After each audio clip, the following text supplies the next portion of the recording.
The listing called it a Victorian truth teller. A bit melodramatic, I thought, but the frame was exquisite. Carved ebony, twisting into shapes that seemed to shift when you weren't looking directly at them. The glass itself was imperfect, clouded at the edges, with a deep, liquid darkness to it. I paid the old man in the dusty antique shop more than I should have and lugged it home, my own reflection a warped, struggling figure in its depths. I hung it in the hallway, opposite a blank wall. The dim light from the living room barely touched it, making it look less like a mirror and more like a captured piece of the night sky. That first evening, I walked past and glanced into it. I saw my hallway, as expected, but the air in the reflection seemed heavier, thicker. I leaned closer. The reflection wasn't just my hallway. It was a place that looked like my hallway. In the mirrored world, a shadow detached itself from a corner. Not my shadow. It moved with a chilling fluidity, creeping along the baseboard.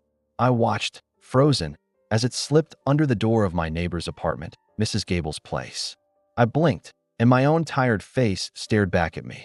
I shook my head, blaming it on exhaustion and the strange, distorting glass.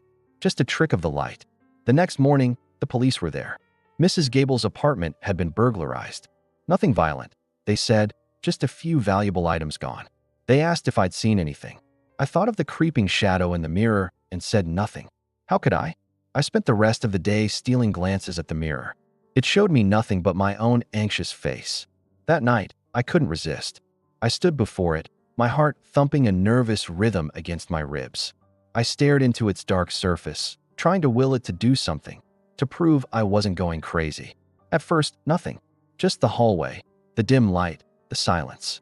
Then, the surface seemed to ripple, like a stone had been dropped into a still, black pond. The image cleared, but it wasn't my hallway anymore. It was a street downtown, one I recognized. Rain was lashing the pavement, the neon signs of a corner store bleeding into the puddles. A figure in a dark hoodie stood under the awning, their face obscured.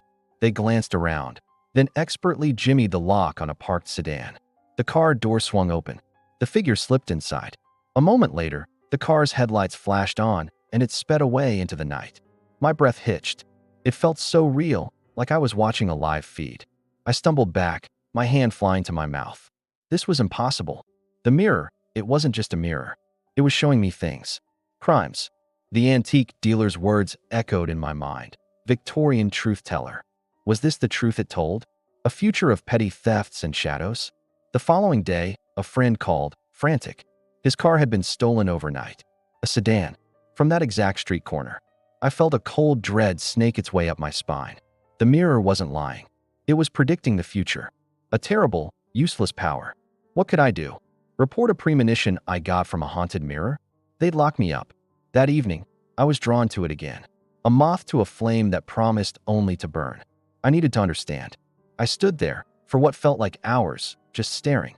My own reflection stared back, its eyes wide with a fear I felt deep in my bones. Then, slowly, the image began to shift again. The rippling water, the clearing of the view. This time, the scene was a dimly lit office. A heavy mahogany desk, a green banker's lamp casting a sickly glow. A man sat at the desk, his back to me, counting stacks of cash. Then, a figure entered the frame from the side. The figure was holding a heavy, metal paperweight. My blood ran cold. I recognized the clothes the figure was wearing. They were my clothes. My favorite gray sweater, the dark jeans I had on right now. The figure in the mirror, my figure, crept up behind the man at the desk. I watched in absolute horror as my reflection raised the paperweight high. I couldn't see my own face, but I knew its expression would be one of cold determination. I squeezed my eyes shut, refusing to see the conclusion. I can't do that. I would never do that. When I opened them, the mirror was just a mirror again. My heart was a jackhammer in my chest. I backed away, my legs trembling. This wasn't a prediction. This was a threat. The mirror wasn't just showing me crimes. It was showing me my crimes. Things I hadn't done yet. Things I would never, ever do. I tried to ignore it. I covered it with a sheet. But I could feel its presence in the hallway, a cold spot in the apartment. I kept seeing the image in my mind's eye, my own hands, clutching that paperweight. I started to doubt myself. Was there a part of me, hidden so deep I didn't know it existed, that was capable of such a thing? A few nights later, I couldn't take the silence anymore. I pulled the sheet off. The cool, dark glass seemed to pull me in. I had to know. I had to see if it was real. I stared, my knuckles white as I gripped the frame. The surface shimmered. It was the office again. But this time, I saw the scene from a different angle. I saw my own face. My expression was blank, my eyes hollow, like a puppet's. My reflection's head turned, slowly, until it was looking directly at me. At the real me, standing in the hallway. A slow, chilling smile spread across its lips. It wasn't my smile. It was something predatory, something ancient and evil wearing my face. And then it spoke. Its voice was my voice, but distorted, a sibilant whisper that seemed to come from the glass itself. "We are going to have so much fun," it hissed. My reflection then turned back to the man at the desk, who remained oblivious. The paperweight rose. I screamed and threw a nearby vase at the mirror. It struck the glass with a sickening crack, shattering into 1,000 pieces. The mirror, however, was untouched. Not even a scratch. But the image inside it wavered. My reflection, the smiling monster wearing my face, looked annoyed. It lowered the paperweight and took a step towards the surface of the mirror.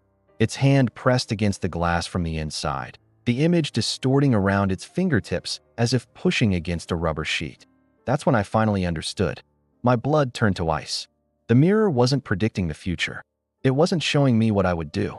It was showing what it wanted to do, using my body as its vessel. The reflections weren't visions, they were plans. Rehearsals. Each time I looked, I was feeding it, giving it more of myself, making the connection stronger. It wasn't a truth teller. It was a puppeteer, and I was the puppet. It's still here, in my hallway. I don't look at it anymore. I walk past with my eyes shut, my hand trailing along the opposite wall. But I can feel it watching me. Sometimes, late at night, I hear it. A faint whisper, slithering from the hallway. My own voice, promising all the terrible things we're going to do together. I've barricaded my bedroom door, but I know it's just a matter of time. Sooner or later, I'm going to have to look. And when I do, I'm afraid it won't just be my reflection looking back. I'm afraid it's going to step right through. Thank you for watching. If this story sent a chill down your spine, don't forget to hit that like button and subscribe for more tales from the shadows. Stay safe, and maybe think twice before you bring an old mirror into your home.